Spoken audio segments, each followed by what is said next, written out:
अलवर राजस्थान से। राधे राधे महाराज जी। महाराज जी, पूर्व से चली आ रही प्रवृत्तियों को किस प्रकार बदला जा सकता है एवं जीवन में पुनः नई आदतों के साथ कैसे प्रारंभ किया जा सकता है? भगवान के भजन के बल पर। जो घोर वैश्यागामी थे वो महात्मा बन गए भगवान का नाम जप करके। जो चोर और हिंसक प्रवृत्ति वाले थे वो ब्रह्म ऋषि बन गए भगवान का नाम जप करके। राम राम भी कहना नहीं आता था, मरा मरा कह करके ब्रह्मर्षि हो गए। यदि हम भगवान का नाम जप करेंगे तो हमारे पूर्व संस्कार नष्ट हो जाएंगे और नवीन दैवी संपदा के संस्कार जागृत हो जाएंगे। इसलिए हमें खूब भगवान का नाम जप करना चाहिए। पर नाम जपने में तभी हमारी रुचि होगी जब हम भोजन शुद्ध पाएंगे। सांसारिक भोजन पाओगे, ये नाना प्रकार की जो आधुनिकता चटोरेपन की चली है, तो अभी भजन नहीं होने वाला। सात्विक भोजन पाओ, भगवान को अर्पित करके पाओ, तो भजन में रुचि होगी। और चटोरेपन में इधर उधर खाते घूमोगे तो फिर भजन में रुचि। जिसका भोजन नीरस उसका भजन सरस, जिसका भोजन सरस उसका भजन नीरस, पक्का समझ लो। तो अगर भजन करना है तो भोजन सुधारना होगा। और भजन स्वभाव को सुधारता है।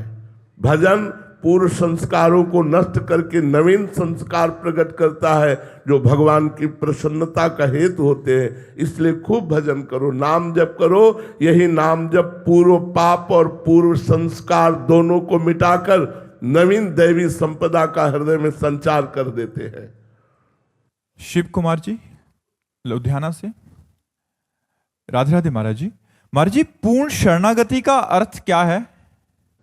आम शून्य भगवद स्मरण परायण जीवन। पूर्ण शरणागति का तात्पर्य है तदर्पिता अखिलाचारिता तद्विस्मरणेन परम व्याकुलतेति।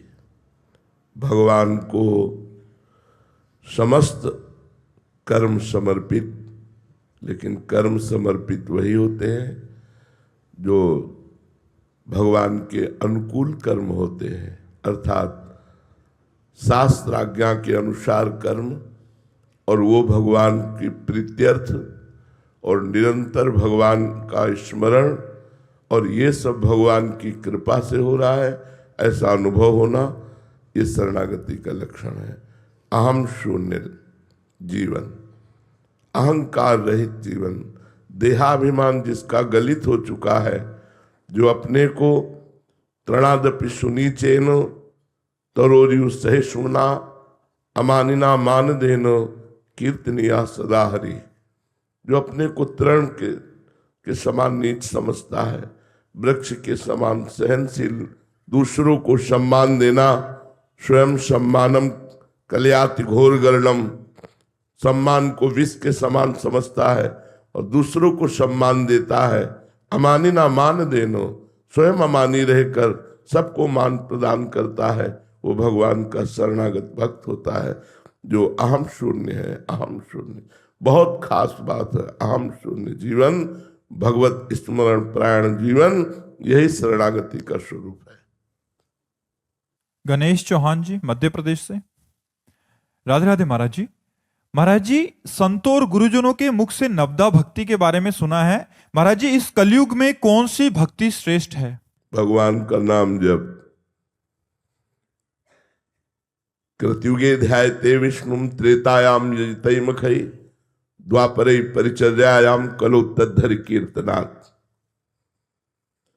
सतयुग में ध्यान से भगवान की प्राप्ति होती थी। त्रेता में यज्ञ के द्वारा भगवान की प्राप्ति का साधन माना गया। द्वापर में परिचर्या पूजा के द्वारा भगवान की प्राप्ति, और कलयुग में भगवान नाम जप, भगवान नाम कीर्तन। कलयुग केवल नाम आधारा, सुमिर सुमिर नर उतरहि पारा।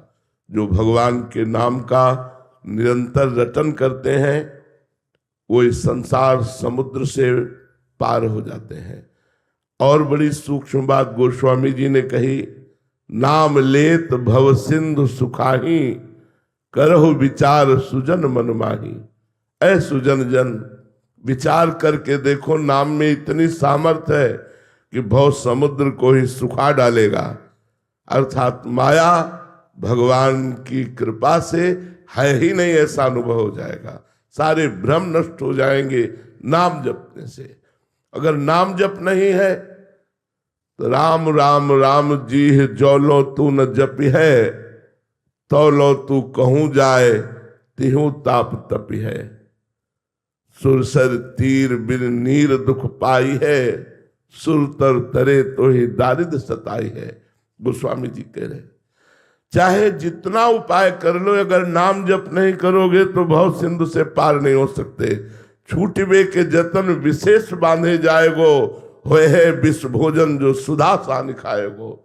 इसलिए भगवान का नाम सबसे सहज, सरल और श्रेष्ठ साधन है कलिकाल में भगवत प्राप्ति का। हरेर नामो हरेर नामो हरेर नामैव केवलम कलौ नास्तेव नास्तेव नास्तेव गति अन्यथा। कलयुग में और कोई गति नहीं है, नहीं है, नहीं है, केवल भगवान नाम है, केवल भगवान नाम है।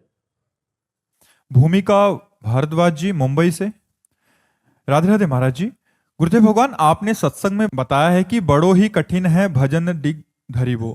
महाराज जी, भजन करना कठिन, करके पचाना कठिन, पचाकर बचाना कठिन, अर्थात हमें भजन को बहुत संभालना है। महाराज जी, साधक अपने भजन को प्रभु को समर्पित करता है तो तब उसके भजन बढ़ने से सिद्धि क्यों आती है? सिद्धि आने से उसका भजन नष्ट होता है और इस परिस्थिति में साधक को कैसे बचना चाहिए? जो भगवान को समर्पित करता है और भगवान के समर्पण में रहता है तो सिद्धि आती ही नहीं है। सिद्धि अहम युक्त साधना में आती है, अहम शून्य साधना में नहीं आती। हमारे वृंदावन के सिद्धों में कभी कोई चमत्कार देखा हो तो आप बताइए कि कुछ चुटकी बजा दी, कुछ हो गया? कुछ नहीं। साधारण लोग गाली दे देते हैं, सह करके चुपचाप निकल जाते हैं, रोटी मांगते हैं, खाते हैं और प्रिया प्रीतम साथ खेलते हैं। परम सिद्ध भगवान जिनके साथ खेलते हैं, ऐसे सिद्धों में कोई सिद्धि देखी क्या? आती ही नहीं सिद्धियां। रिद्ध सिद्ध पेर होए वो भाई, बुद्धि लोभ दिखावे भाई। होए बुद्धि जो परम सयानी, तिन तन चितई ना नहीं जानी। ये अहम जिनके हृदय में साधना का होता है वहां सिद्धियां प्रकाशित होती है। अहम शून्य हृदय में सिद्धि नहीं, प्रेम प्रकाशित होता है, दैन्यता प्रकाशित होती है, भक्ति प्रकाशित होता है, शुद्ध आत्म स्वरूप का बोध प्रकाशित होता है। तो ये भगवान के द्वारा भेजी हुई सिद्धियां वही प्रभाव दिखाती हैं जहां थोड़ा भी अहंकार बकाया रह जाता है। अहंकार शून्य हृदय में सिद्धियां प्रकाशित नहीं होती। जितेंद्र त्यागी जी गाजियाबाद से।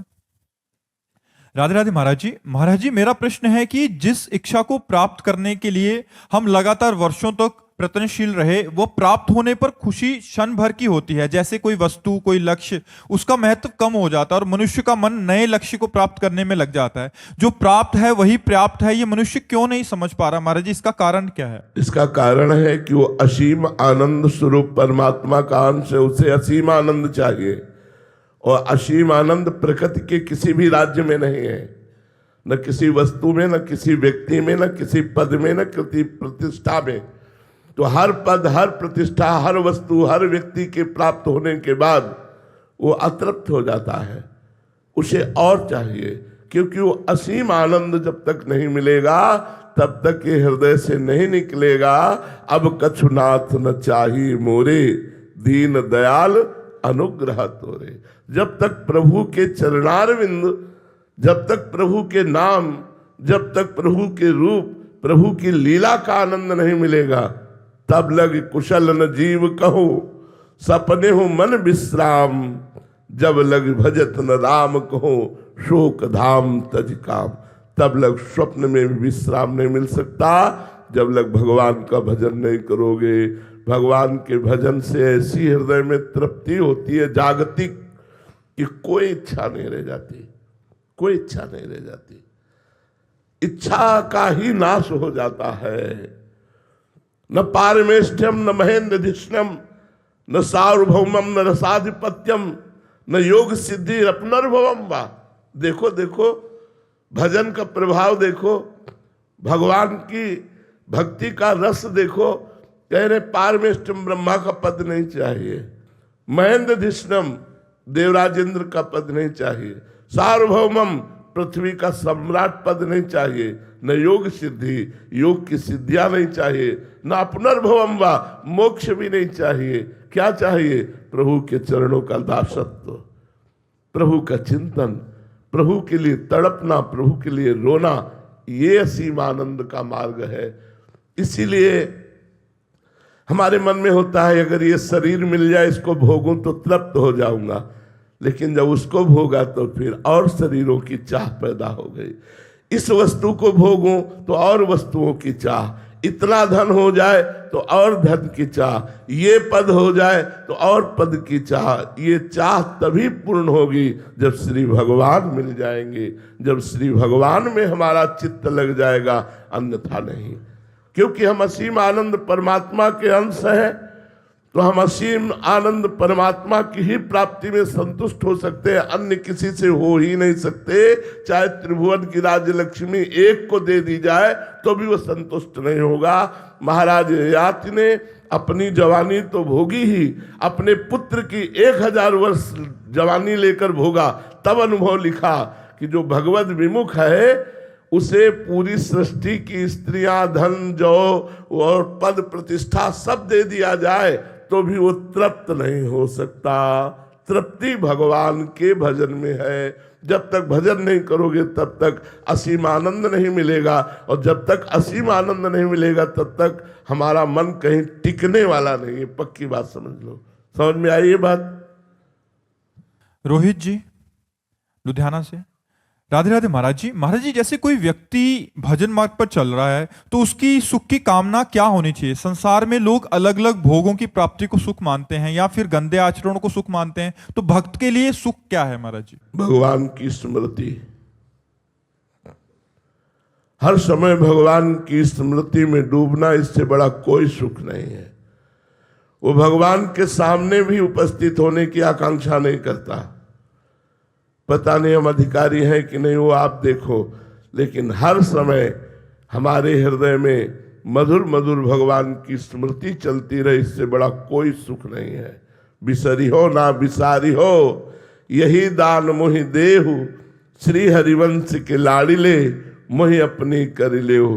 कभी कोई इतने लोगों में जो बैठा है जिनका अखंड भजन चलता हो, निरंतर भजन चलता हो, वो हमारी इस बात को समझेंगे कि इससे बढ़ करके भगवत दर्शन में सुख नहीं है, जो भगवत स्मृति में सुख है।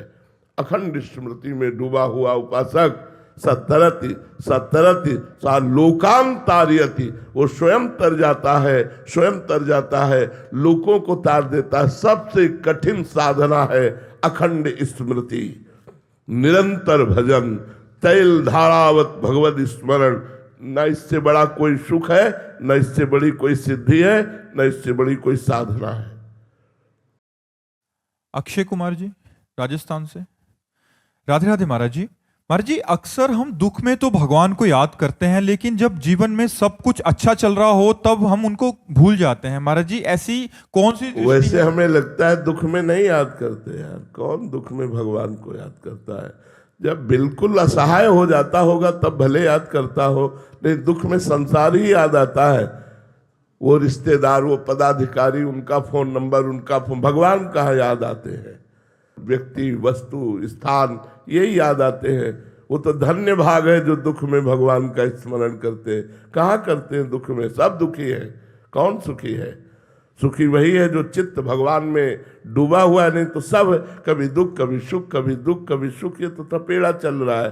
अभ्यास योग युक्तेन चेतसा नान्यगामिना, ऐसा अभ्यास किया जाए, चाहे दुख आवे चाहे सुख आवे, भगवान का स्मरण न छूटे तो बात है। नहीं, सुख में आप माया के भोगों में भूल गए, दुख में माया के आश्रय में भूल गए।